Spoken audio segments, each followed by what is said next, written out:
अब बात करेंगे विस्तार से खबरों की। सबसे पहले बात मुख्तार अंसारी की। तो एक बड़ी खबर आपको बता दें, गाजीपुर से बड़ी खबर, मुख्तार अंसारी को दफनाया जा चुका है। कालीबाग कब्रिस्तान में सुपुर्दे खाक मुख्तार अंसारी को किया गया।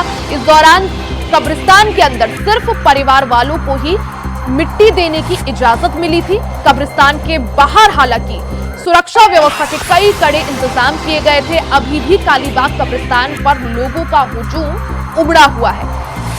तो तस्वीरें आपको दिखा रहे हैं, आप देख सकते हैं। ये अब से थोड़ी देर पहले की तस्वीरें हैं जब मुख्तार अंसारी को दफनाया गया, सुपुर्दे खाक किया गया। हालांकि इस दौरान कब्रिस्तान के अंदर सिर्फ उनके जो परिवार वाले हैं उनको मिट्टी देने की इजाजत दी गई प्रशासन की तरफ से। वहीं कब्रिस्तान के बाहर भारी संख्या में पुलिस फोर्स तैनात रहा। इससे पहले भी डीएम इस चीज का आदेश दे चुके थे और वहीं कब्रिस्तान के बाहर सुरक्षा व्यवस्था चाक चौबंद है। हालांकि भारी संख्या में जो लोग हैं वो वहां पर पहुंचे हुए थे, लोगों का हुजूम वहां पर पहुंचा हुआ था। मुख्तार अंसारी के जनाजे में कई लोग, लाखों की संख्या में लोग मौजूद रहे, लोगों की भीड़ मौजूद रही। वहीं मुख्तार अंसारी को दफनाया जा चुका है। कालीबाग कब्रिस्तान में मुख्तार अंसारी को सुपुर्दे खाक किया गया। ये वही कब्रिस्तान है जहां मुख्तार अंसारी की मां की भी कब्र है और ठीक उनकी मां की कब्र के बगल में ही मुख्तार अंसारी को जगह दी गई है। इस दौरान कब्रिस्तान के बाहर तस्वीरें आपको दिखा रहे हैं अपनी टीवी स्क्रीन पर। देखिए, एक तरफ ये तब की तस्वीरें हैं जब मुख्तार अंसारी को दफनाया गया। कब्रिस्तान के अंदर की पहली तस्वीर है जहां पर आप देख सकते हैं कि मुख्तार अंसारी के जो करीबी हैं, जो परिवार वाले हैं, सिर्फ वो मौजूद हैं और सिर्फ उन्हीं को मिट्टी देने की इजाजत है। वहीं दूसरी तस्वीर पर एक बार नजर डालिए। दूसरी तस्वीर इस कब्रिस्तान के बाहर की है जहां पर जब मुख्तार अंसारी का जनाजा लाया गया। ये तब की तस्वीर है, किस तरह से लाखों की संख्या में लोग मौजूद हैं। आप देख सकते हैं एक तरह से भारी संख्या में लोगों की मौजूदगी है और पुलिस प्रशासन हालांकि वहां पर मौजूद है, लेकिन लाखों की संख्या में हुजूम उमड़ा हुआ है जहां पर पुलिस जो है भीड़ को तितर बितर करने की कोशिश कर रही है, काबू में करने की कोशिश कर रही है। आप देख सकते हैं तस्वीर में, एक तरफ पुलिस प्रशासन है, दूसरी तरफ जो है लाखों की संख्या में लोग मौजूद हैं जो मुख्तार अंसारी का जनाजा लेकर आए। इस दौरान आप देख सकते हैं किस तरह से पुलिस प्रशासन माइक के जरिए भी अनाउंसमेंट करके भीड़ को काबू करने की कोशिश यहां पर की जा रही है। हालांकि पुलिस के समर्थन में मुख्तार अंसारी के जो परिवार वाले हैं, उमर अंसारी की बात की जाए, उनका जो बेटा है उमर अंसारी, उसने भी माइक से अनाउंसमेंट करके लोगों से शांति व्यवस्था बनाए रखने की अपील यहां पर करी। तो दो तस्वीरें आपको आपकी टीवी स्क्रीन पर दिखा रहे हैं। पहली तस्वीर उस वक्त की है जब मुख्तार अंसारी को दफनाया गया। कब्रिस्तान के अंदर सिर्फ और सिर्फ उनके जो खास हैं यानी परिवार वाले हैं उनको जाने की इजाजत दी गई और मुख्तार अंसारी पर परिवार वालों ने मिट्टी डाली। इस दौरान सिर्फ परिवार के जो खास लोग हैं वो कब्रिस्तान के अंदर मौजूद रहे। दूसरी तस्वीर पर एक बार नजर डालते हैं। जिस तरह से आप देख सकते हैं लाखों की संख्या में लोग मौजूद है कब्रिस्तान के बाहर और मुख्तार अंसारी के जनाजे में शामिल हुए। ये तब की तस्वीरें हैं जब उनका जनाजा लाया गया, जब उन्हें कब्रिस्तान लाया गया और लाखों की संख्या में एक भीड़ वहां पर मौजूद है। आप देख सकते हैं लोग वहां पर मौजूद हैं और किस तरह से पुलिस प्रशासन हालांकि पूरी तरह से भीड़ को काबू करने में लगा हुआ है। माइक के जरिए अनाउंसमेंट की गई। भारी संख्या में पुलिस फोर्स की भी मौजूदगी है और सिर्फ जो मुख्तार के करीबी हैं, जो परिवार वाले हैं, उनको कब्रिस्तान के अंदर जाने की इजाजत दी गई। जो बाकी लोग हैं उन्हें कब्रिस्तान के बाहर ही रखा गया।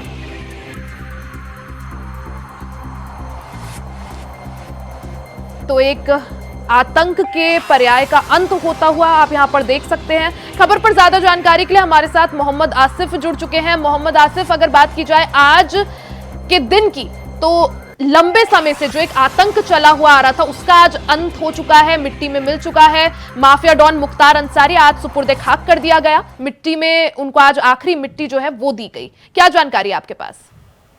जी बिल्कुल रिया, बता दूं कि माफिया डॉन मुख्तार अंसारी की बात करें तो मुख्तार अंसारी ने सियासत और अपराध की दुनिया में बादशाहत कायम की थी।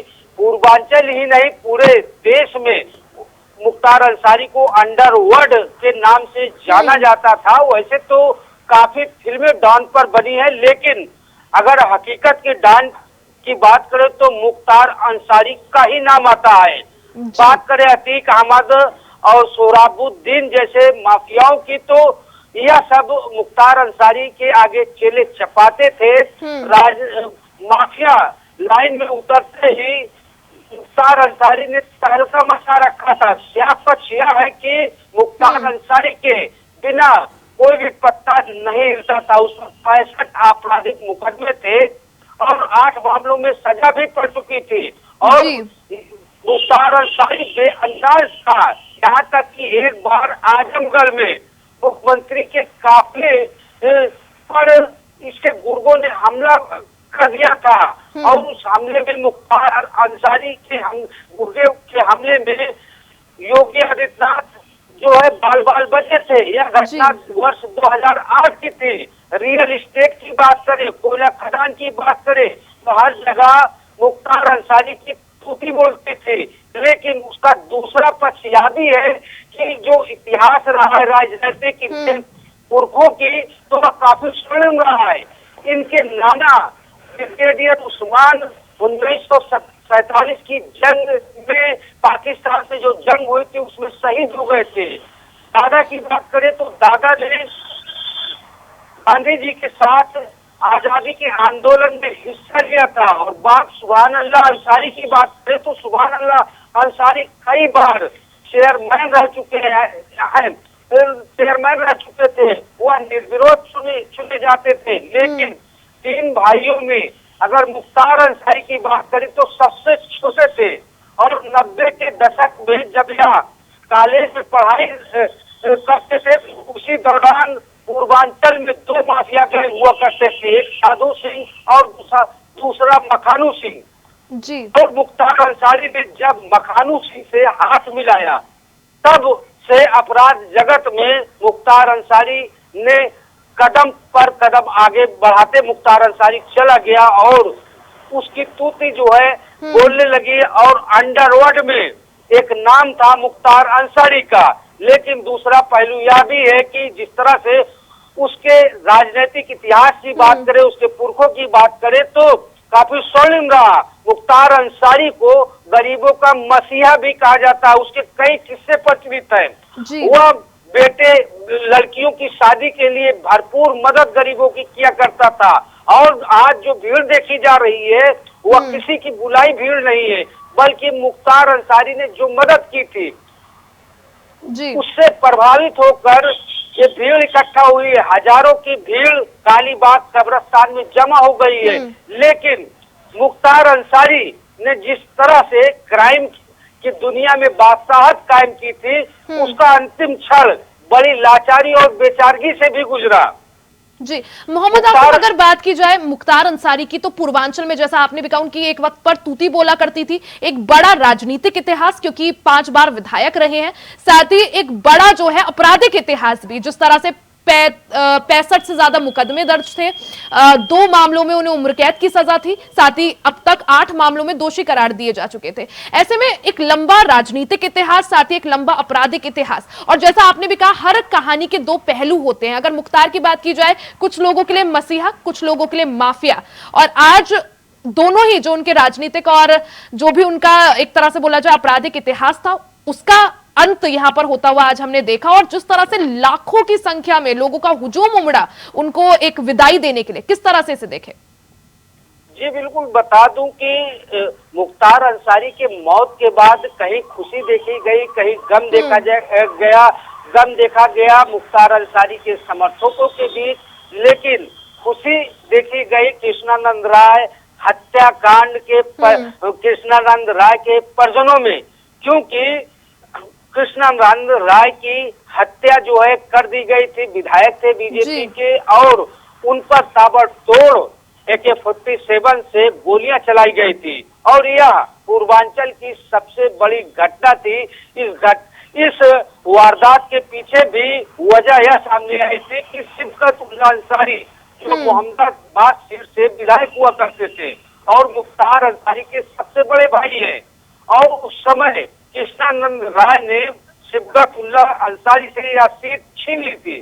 इसी के बाद मुख्तार अंसारी ने ताबड़तोड़ गोलियां चलवाकर फिर से एक बार सिबकत उल्लाह को विधायकी का ताज पहनवा दिया था। तो कहने का मतलब यह है कि मुख्तार अंसारी का जराइम की दुनिया में जिस तरह तूती बोलती थी, उसका फायदा उनके परिवार के लोग भी उठाते थे, चाहे अफजाल अंसारी हो या फिर सिबकत उल्लाह अंसारी हो। लेकिन जो उनके काले कारनामे हैं, उसका खामियाजा सिर्फ और सिर्फ मुख्तार अंसारी के बेटे अब्बास अंसारी और अब्बास की पत्नी और उनके भाई उमर अंसारी भुगत रहे हैं। बिल्कुल। और मोहम्मद आसिफ, आज अब्बास को आने का मौका भी नहीं मिला, आखिरी विदाई देने का मौका भी नहीं मिला। हालांकि अर्जी दी थी कोर्ट में, लेकिन शामिल नहीं हो पाए, ना जनाजे में ना मिट्टी देने में। जी बिल्कुल। यह बता दूं कि मुख्तार अंसारी की भले ही बादशाहत थी अंडरवर्ल्ड की दुनिया में या फिर राजनीतिक गलियारे में, लेकिन मुख्तार अंसारी का आखिरी क्षण बेहद लाचारी से गुजरा। मौत के पहले का एक ऑडियो भी वायरल हो रहा, जिसमें मुख्तार अंसारी अपने बेटे उमर अंसारी से अपनी पीड़ा बयान कर रहा है और कह रहा है कि उसकी मौत हो जाएगी। और वही अब्बास अंसारी की बात करें तो मौत के बाद से ही अब्बास अंसारी को पैरोल लेने के लिए जनाजे में शामिल कराने के लिए अर्जी दी गई, लेकिन हाई कोर्ट में सुनवाई नहीं हो सकी। अब्बास के वकील ने सुप्रीम कोर्ट का भी दरवाजा खटखटाया, लेकिन वहां भी सफलता नहीं मिल सकी। जी बिल्कुल बिल्कुल मोहम्मद आसिफ, एक लंबे आपराधिक इतिहास का अंत यहाँ पर होता हुआ। हालांकि इस मामले पर राजनीति भी पूरी तरह से गरमाई हुई है। आप नजर बनाए रखें। बहुत बहुत शुक्रिया तमाम जानकारी के लिए।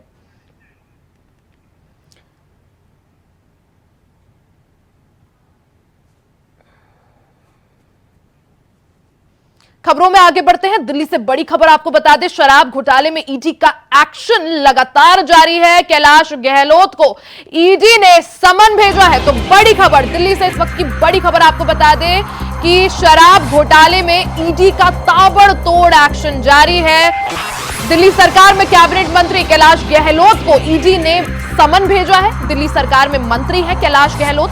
इस दौरान शराब घोटाले में पूछताछ के लिए कैलाश गहलोत को ईडी ने बुलाया है। तो बड़ी खबर आपको दिखा दें, इससे पहले हमने देखा किस तरह से 21 मार्च को दिल्ली के मुख्यमंत्री अरविंद केजरीवाल को शराब नीति घोटाले से संबंधित मामले में ईडी ने गिरफ्तार किया।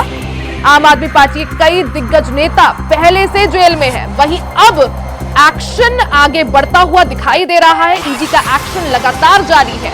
दिल्ली सरकार के कैबिनेट मंत्री कैलाश गहलोत को भी ईडी ने समन किया है और शराब घोटाले मामले में पूछताछ के लिए बुलाया है। तो पहले दिग्गज नेता और अब एक एक करके जो बाकी कैबिनेट मंत्री हैं, उन पर भी ईडी का शिकंजा कसता जा रहा है। दिल्ली सरकार में परिवहन मंत्री हैं कैलाश गहलोत और इनको आज ईडी ने समन किया है, शराब घोटाले मामले में पूछताछ के लिए बुलाया है। तो शराब घोटाले मामले में ईडी का एक्शन लगातार जारी है। इससे पहले 21 मार्च को अरविंद केजरीवाल को ईडी ने गिरफ्तार किया था। हालांकि अभी वो रिमांड पर हैं ईडी की और 1 अप्रैल तक अरविंद केजरीवाल ईडी की ही कस्टडी में रहेंगे। 1 अप्रैल को इस मामले में फिर से कोर्ट में उनकी पेशी होनी है।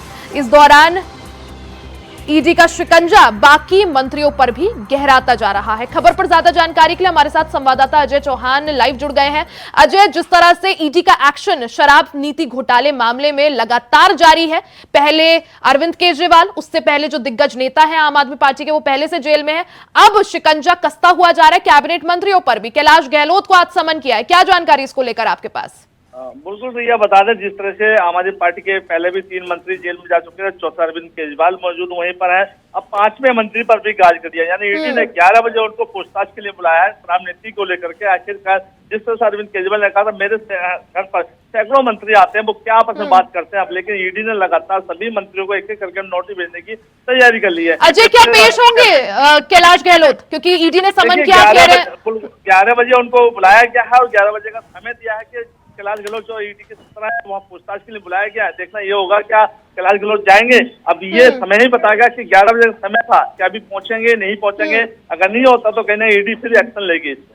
जी, अगर नहीं पहुंचते, जैसा आपने भी कहा ईडी आगे एक्शन लेगी, तो कैलाश गहलोत के पास क्या कुछ विकल्प बचते हैं? देखिए, पूछताछ के लिए उनको जाना ही होगा, क्योंकि जिस तरह से अरविंद केजरीवाल के बयान सामने आ रहे थे, लगातार सभी मंत्रियों से पूछताछ की जाएगी। अगर नहीं जाते तो ईडी उसी तरह से नोटिस इनको फिर दोबारा भेजेगी, जिस तरह से अरविंद केजरीवाल को बार बार भेजती थी, मनीष सिसोदिया को भेजती थी। ऐसे में कहीं ना कहीं गला सुलह अगर नहीं जाते तो इनकी मुश्किलें भी बढ़ती नजर आएंगी इस समय। बिल्कुल अजय, जिस तरह से सत्येंद्र जैन, फिर संजय सिंह, फिर मनीष सिसोदिया, केजरीवाल जो कि मुखिया या आप बोल सकते हैं आम आदमी पार्टी के संयोजक, सबसे बड़ा चेहरा, और अब जो गाज है धीरे धीरे करके बाकी लोगों पर भी गिरती हुई नजर आ रही है। कैलाश गहलोत को समन किया, क्या माना जाए आखिर क्यों ये समन किया गया? हालांकि पूछताछ शराब घोटाले मामले में होगी, लेकिन क्या कुछ इनके खिलाफ कुछ मिल पाया है? देखिए, अभी ऐसा कोई खुलासा नहीं हुआ कैलाश गहलोत के खिलाफ से कोई सबूत हो या कुछ हो, लेकिन पूछताछ के लिए बुलाया गया, क्योंकि 27 नाम जिस तरह से ईडी ने लिया था, जिस समय उसमें मौजूद थे, सभी को एक करके बुलाया जा रहा है इसमें, क्योंकि 147 फोनों का मामला भी सामने आया हुआ था, उसको लेकर भी जांच की जा रही है। लेकिन जिससे गोवा से बुलाया गया है, उनको भी नोटिस भेजा गया है कि अरविंद केजरीवाल के सामने बैठाकर पूछताछ की जाएगी। जो जो मंत्री इनके संपर्क में थे उस समय जो शराब नीति बनी थी, तो कहीं ना कहीं ईडी को शक है कि जितने भी मंत्री है हो सकता है कोई इन्वॉल्व और हो इसके अंदर, तो इसलिए पूछताछ की आखिरकार जानकारी थी आपको या नहीं। तो ऐसे में जो आम आदमी पार्टी के मंत्री है कहीं ना कहीं इस समय मुसीबत पड़ते नजर आ रहे हैं। हो सकता है कि और भी अब जो मंत्री है उन पर भी गाज गिरे। अच्छा, जिस तरह से चुनाव जो है सर पर हैं और आम आदमी पार्टी की तरफ से बार बार यही कहा जा रहा है कि हमें चुनावों की तैयारी करने से रोकने के लिए ईडी ये जो है कार्रवाई कर रही है, अब इसे किस तरह से देखा जाए? जो टॉप लीडरशिप है आधे से ज्यादा जेल में बंद है, बचे कुचे जो मंत्री बचे हैं उन पर भी शिकंजा कसा जा रहा है। अजय, बिल्कुल रिया, देखिए आम आदमी पार्टी को जब से नोटिस भेजा था तभी से प्लान था कि आम आदमी पार्टी को रोकने के बीजेपी कहीं ना कहीं ये स्टैंड ले रही है, लगातार ईडी के को दबाव देकर नोटिस भेज रहे ताकि अरविंद केजरीवाल की जो लोकप्रिय है वो दबाई जा सके और चुनाव के अंदर उनके प्रचार को भी रोका जा सके। ऐसे में लगातार राजनीति होती नजर आ रही है, लेकिन अब जो खुलासा होता नजर आ रहा है कहीं ना कहीं आम आदमी पार्टी की जो मुश्किल है वो बढ़ती रहेगी। लेकिन सर पर लोकसभा चुनाव है, लोकसभा चुनाव की अभी कोई तो आम आदमी पार्टी की तरफ से कोई भी ऐसी तैयारी नहीं की जा रही है जो प्रचार के लिए उतर सके। अब देखना होगा कि अरविंद केजरीवाल को 1 अप्रैल को राहत मिलेगी या फिर दोबारा से फिर कस्टडी मिलेगी। बिल्कुल अजय, अगर बात की जाए आम आदमी पार्टी की लगातार जो है मुश्किलें बढ़ती हुई दिखाई दे रही हैं। पहले आधी टॉप लीडरशिप जेल में है और अब धीरे धीरे कर एक एक कर जो बाकी मंत्री है उन पर भी गाज गिरती हुई नजर आ रही है। आप नजर बनाए रखें, आपसे आगे भी जानकारी लेंगे। फिलहाल की जानकारी के लिए बहुत बहुत शुक्रिया आपका। तो ईडी का एक्शन लगातार जारी है। शराब घोटाले मामले में ईडी लगातार ताबड़तोड़ कार्रवाई कर रही है और इसी दौरान दिल्ली सरकार में मंत्री कैलाश गहलोत को भी समन किया है। इसी के साथ इस बुलेटिन में फिलहाल के लिए सिर्फ इतना ही। खबरों का सिलसिला जारी रहेगा, बने रहे हमारे साथ।